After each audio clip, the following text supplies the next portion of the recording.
Hey everybody, welcome back to Old World Legends, where we focus on growing the community. I'm your host Mike, and with me as always is Evan.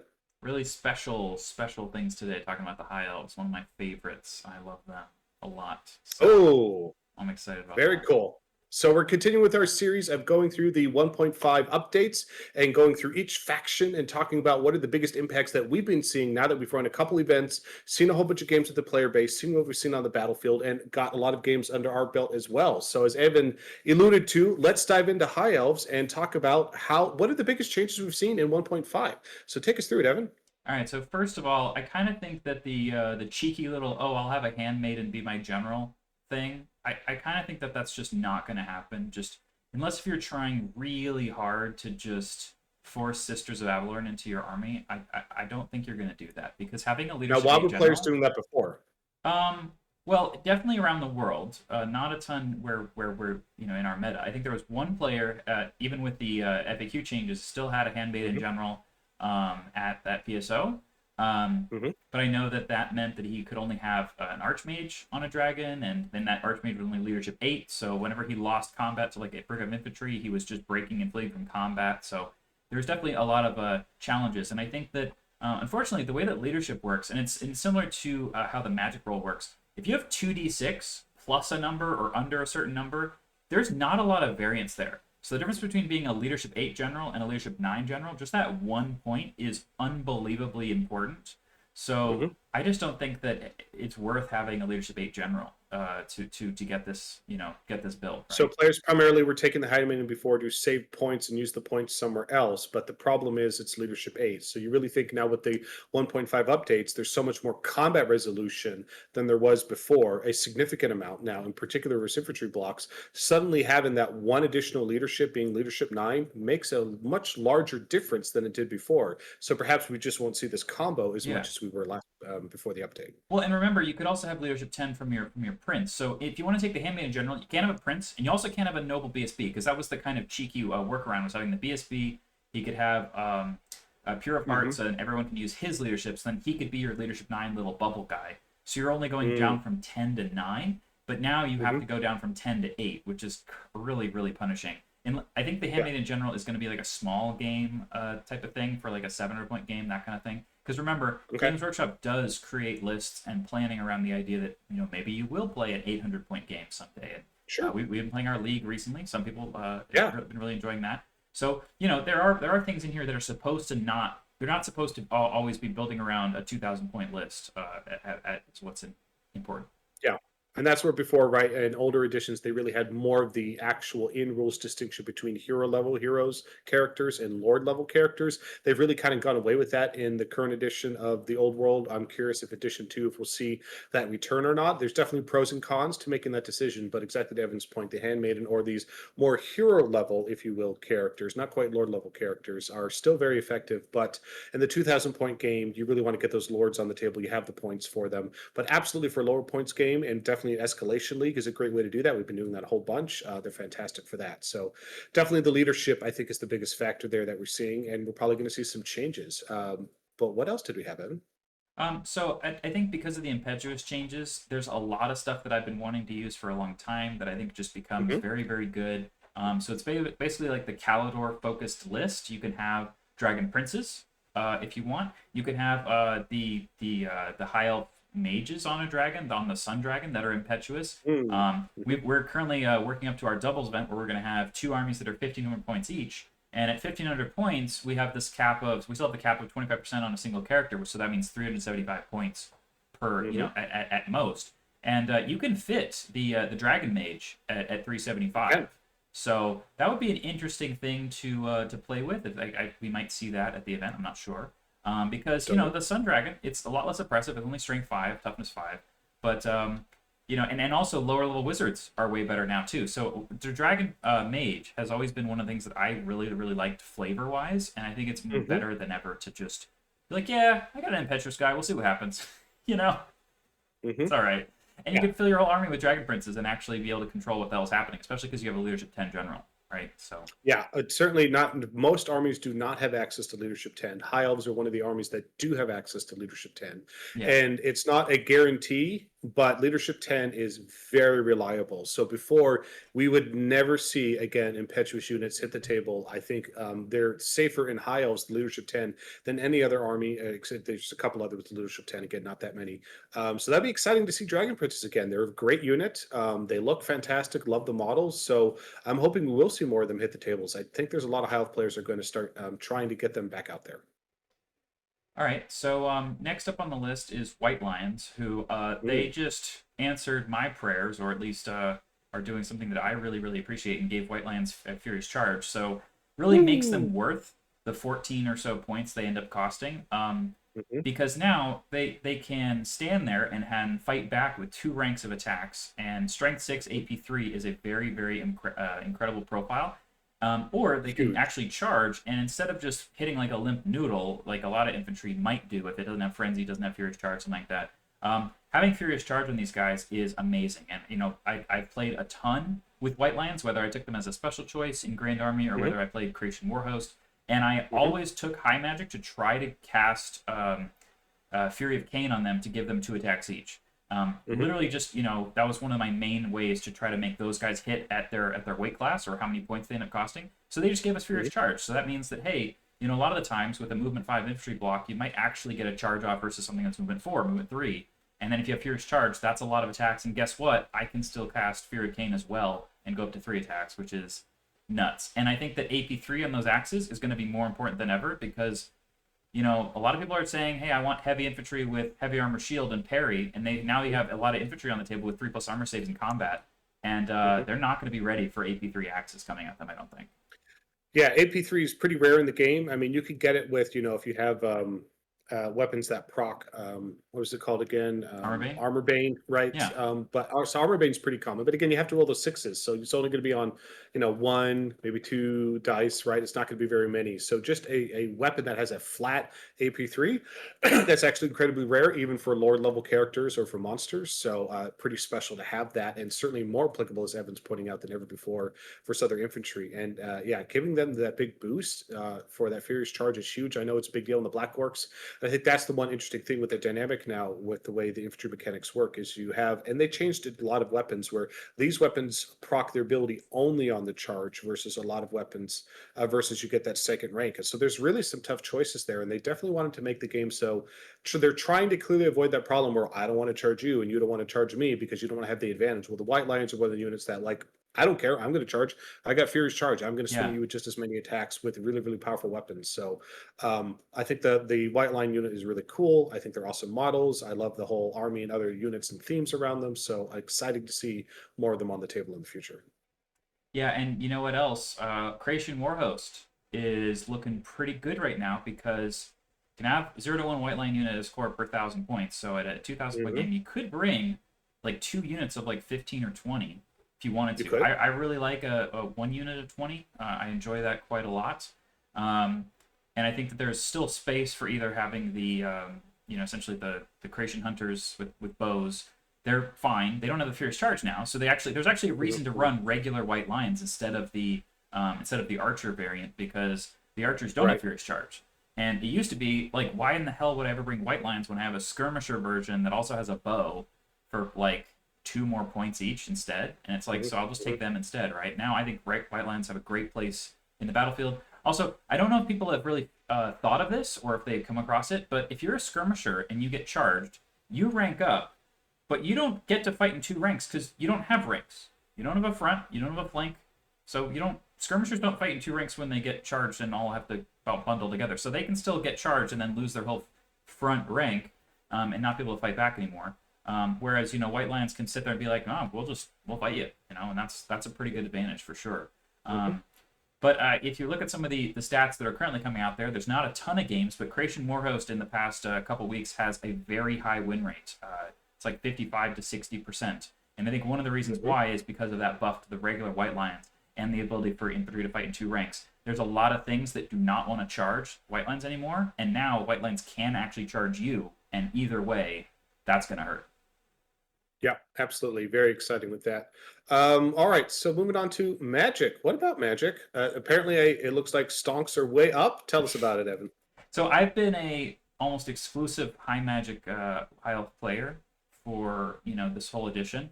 High Magic was never the best lore of Magic, in particular if you were taking the, all Silver Helms, oops, all I have is Silver Helms and, Sisters of Avalorn and Dragons. Well, sure, you can do that, and then you can use Battle Magic to just shoot people off the table. But I think that a lot of the strongest lores of Magic in the game, Illusion, Elementalism, and Battle Magic, got massively reined in by the latest FAQ changes, and not a lot's changed for High Magic. I mean, it has high casting values, but we're going to talk about why that might not matter that much in a second. But look, if you want really good spells to work with your High Elf army, I think that High Magic is now better than ever. First of all, if you stick a wizard in your unit of either, let's say, White Lions, Swordmasters of Hoeth, or literally anything he joins, Walk Between Worlds is unbelievably good. And you kind of need it, because if you have a lot of T3 guys on the table, you really don't want them dying to shooting, in arrows and stuff like that, or combat. So For people that don't know what the spell does, what does the spell do? it gives you ethereal for the turn. So if you and you can't cast it and still charge somebody, so you can't cast it on yourself and say, can't hurt me, and then just charge in there and then not be hurt back. But you can march up the table, cast on yourself, and say, cool, all of your Cathayan Lantern bombs, they do no damage to me at all, right? And so even if it's just for one turn out of the game where I'm not going to die because of that, that can be really, really critical.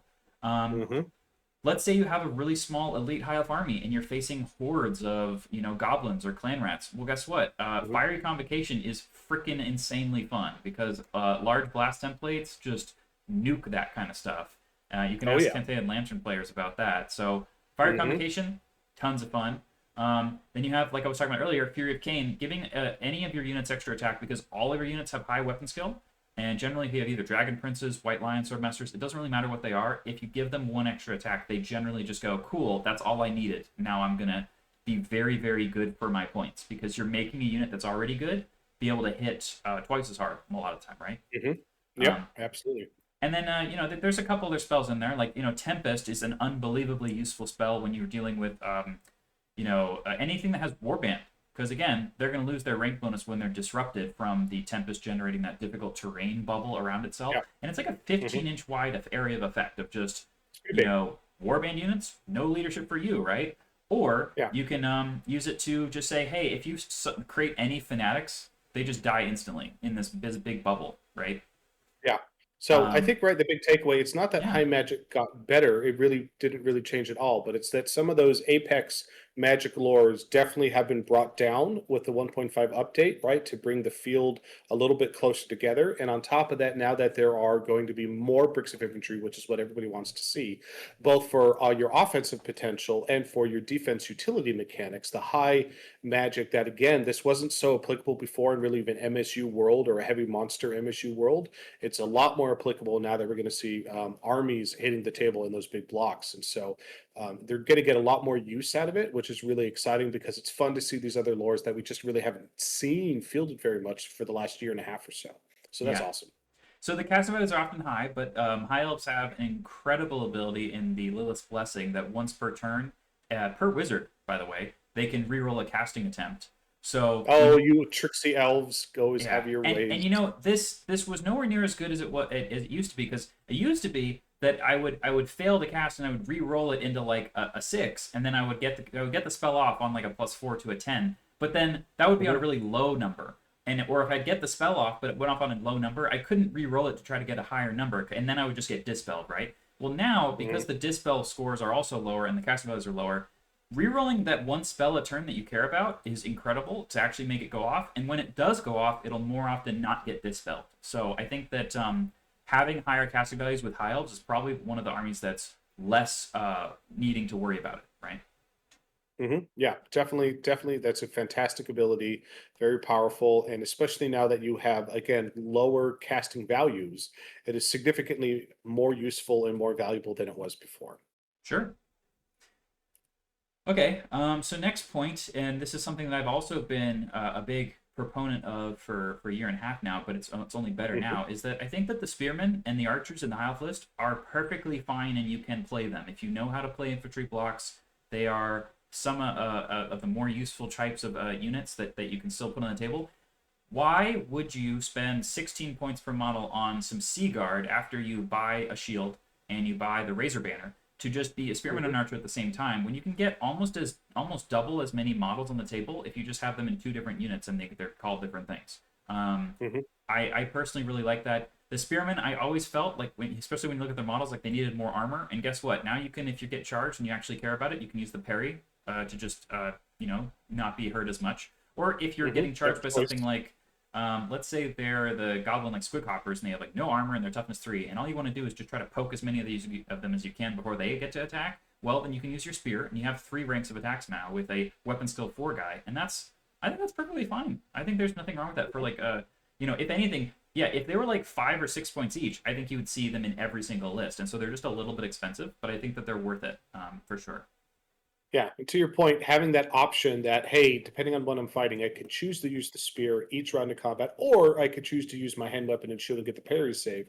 Having that choice just brings a lot more utility and value, not always being stuck in the spear. Sometimes the spear is the best answer. Sometimes having better armor is the best answer. You just want to absorb the charge and then switch to spears maybe in some secret rounds of combat. So I love Yeah. units in infantry having that option. I love units that have more than one weapon that allows them to do this. It's great. And then the archers, right? For a 10 points per each model, you've got a ballistic skill 4 longbowman. And the thing is that the rules designers don't know this, but ballistic skill 4 is essentially twice as good as ballistic skill 3 because you're very often having a -2 to hit. So ballistic skill 3 archer is usually hitting on a 6 plus, and a ballistic Mhm. skill 4 archer is usually hitting on a 5 plus, which means I'm getting twice as many hits. So Mhm. again, these archers are 10 points each, which sounds like a lot, but Bretonnian peasant bowmen have longbows, and they are a 5 points each, and they're Bliss skill 3. And I just told you that Bliss skill 4 is twice as good. So if people are bringing peasant bowmen to every single game, I think that you can probably see regular High Elf archers showing up in some of those games too, and I think that would make perfect sense, especially Yeah, because you can and bring units of 5, what are the range on those longbows? 30 inches. That's fantastic. Keep in mind, again, Yeah, it's not just the 1.5 update, but it's also the objective play that dropped with the match play rules and the guides of that. And again, you're going to see a lot more objective-based gameplay, a lot more baggage trained, and all those other things. And again, it's not about the archers having to wipe out units with tons of volleys of fire. It's just you're whittling down that 10, unit strength 10 unit down to, doing 1, 2 wounds, taking it down to 9 to 8, suddenly making it not a scoring unit, right? Suddenly dropping a 5-man unit to 2, 4 or 3, and now it can't destroy the baggage train. These are very powerful things. It's not about wiping units out, but it's about using them at the right time. And 30-inch range is great if you're just trying to take off a wound or two. yeah. So, I think that the archers are perfectly fine. I really think that if you just read the internet net lists and you say, okay, I'm going to have 27 Lothern Seaguard with a Razor Banner for 487 points, and that's my core unit. It's a lot of I points. well, and it's a lot of points too that could get surrounded, that can get attacked by the template type weapons like from Cathay or Hmm. Empire mortars and Hmm. stuff like that. And the Razor Banner gives you Armor Bane 2. Well, Longbowmen have Armor Bane 1 already, and they don't have to buy a 45-point banner to get Armor Bane 2. So To your point, even yeah, with the lanterns, spreading out has never been more important yeah, than it spread is out. now with the lantern. So spread out, everybody. Don't stand Yeah, next to me. yeah, Is very important, and just the ability to even if you just took them let's say you still took 40 archers, but you took them in 10 blocks of 4 blocks of 10. You could spread them out across your battlefield. So whatever he's throwing those lanterns at you or those or template weapons, he's going to hit a lot less. You don't want to have that big depth. You want to have only 2 deep, and you want to be spread out if you can, so that you were going to significantly reduce his ability to maximize his firing output, which is a big deal. So it definitely encourage people to look at them again. yeah. Um, okay, so next up we've got that there's remember there's the dark magic ability to take a stormweaver with dark magic. That is a really Mhm. interesting option, I think, in the latest rules because the level 3 has the same bonus to cast and dispel range as the level 4 now. So the level 4 upgrade only gives you a fourth spell that you can Mhm. cast each turn. So that's pretty much the only thing it does anymore. So having that Pretty much. access to a level 3 wizard it used to be a really bad value proposition because you would be casting not as strong, and also you would you lose the ability to re-roll to cast with the Stormweaver. It for some reason doesn't have that bonus. So Mhm. sure, that's a little bit of a bummer. But I think that dark magic is potentially an amazing lore because again, I told you about how if you get that extra attack on all of your any of your units, it's really good. Well, Oh they yeah. actually changed how frenzy works in the FAQ now, so that if you cast battle lust on something and it has mounts, well, the frenzy affects both of them now. so it'll affect the rider and the mount. So if you have dragon princes, it'll give the rider and the mount the extra attack. Or if, for example, and I love doing this, you cast Battle Lust or a Fury of Cain on the White Lion chariot of Chrace, that gives all of those lions in the front an extra attack as well. So they go from 2 to 3, which is cool. So I think that you could bring the Stormweaver. It's definitely an interesting flavor choice and gives you the option to then still have 2 slots for something like the Prince and stuff like that. Okay. I will say, however, that pretty much everything in the High Elf book looks more exciting and interesting to put on the table, except for Phoenix Guard. Phoenix Guard are completely left behind. They're in that monstrous infantry bucket where you're like, sure, I didn't technically really get any worse, but by comparison, I feel sad now. But they're not monstrous infantry, so why did they get left behind? Well, so Phoenix Guard have full plate armor, and they don't have shields. Okay. So there's no ability for me to parry. That's not going to happen. No parry. Right? Cool. Okay. They have a halberd that's actually a magical halberd, so it doesn't benefit from the halberd change where halberds have AP2 on the charge, because this one is not that kind of halberd. It's a worse halberd, I guess. Oh, it's a special halberd. It's a special halberd. So that certainly feels like an oversight, doesn't it? All right, keep going. What else? Also, these halberds can fight in 2 ranks already, which used to mean that all other infantry would have 1 rank of attacks, and Phoenix Guard had 2. But now all other infantry is going to have 2 ranks of attacks, especially if they charge you, or if you charge them, right? And then Phoenix Guard only go from 2 to 3 ranks. But again, do I want to have enough Phoenix Guard to have 3 full ranks of them? That's a lot of models that are like 16 points each to buy to try to have 3 ranks of strength 4 attacks. So that's nowhere near as cool as it used to be as an advantage over other units. So again, you don't have parry, you don't have the AP2 on the charge, and now you have 3 ranks of attacks when you get charged, but they're still only strength 4, and a lot of other units are doing better now too. And people are bringing infantry killers. So if people bring, like template weapons or flame templates, stuff like that, or chariots that do impact hits, they can go into Phoenix Guard and they can kill them just as easily as everybody else, because a 4-up armor save on Phoenix Guard, that used to be really cool, that it was better than the Spearmen, who could, but now Spearmen can parry and get the 4-up armor save. So it's like, what did Phoenix Guard really do again, right? And their one thing they had was this ward save, but that's only a 6+ ward save versus non-magical attacks. It used to be a 4+ ward save versus everything in the other editions. Which that was really good. That gave them the ability to actually have a role as one of the only units in the High Elf army that was hard to shift off the table, and because it's now at 6-up versus non-magical, that's just not really gonna do a lot.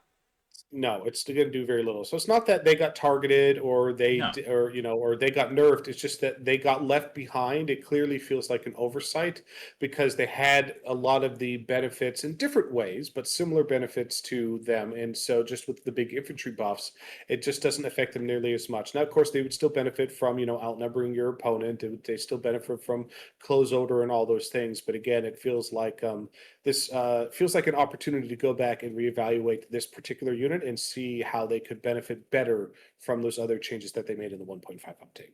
Yeah, like for example, I think it was really clear that White Lions only having 1 rank attacks when they get charged was bad. It was really hard to maneuver around the table in such a way that I wasn't just going to instantly lose any combat with a decent sized unit.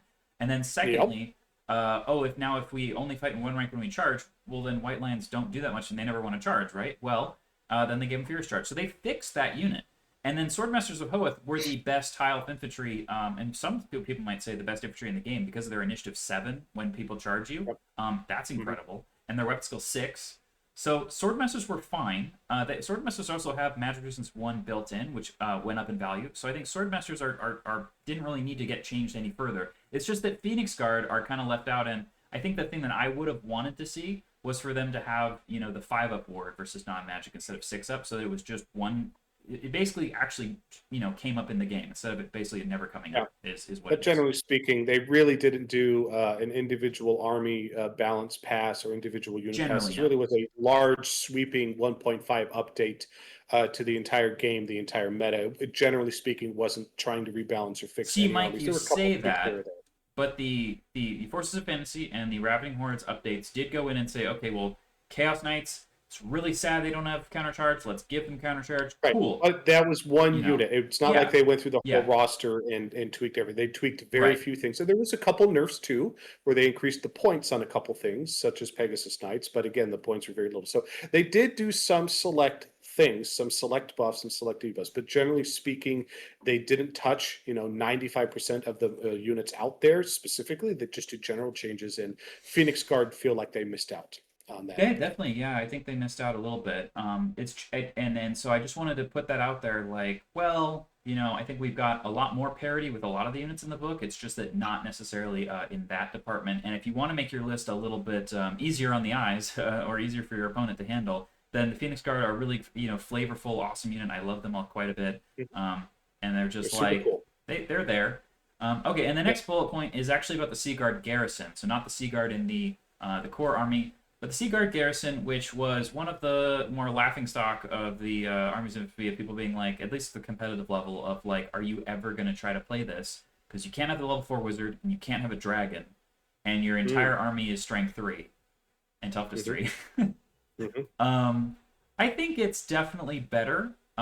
Seaguard being able to have an additional rank of attack, so if there would be like 3 ranks with spears. In fact, it's funny, Mike. In the High Elf Arcane Journal, there was a banner that was only for Seaguard, and it was only in the Seaguard, Army of Infamy, that would let you have half of a 3rd rank of attacks with Seaguard specifically. So it'd be like, cool, if I'm 10 wide, I could have 5 more strength 3 spear attacks.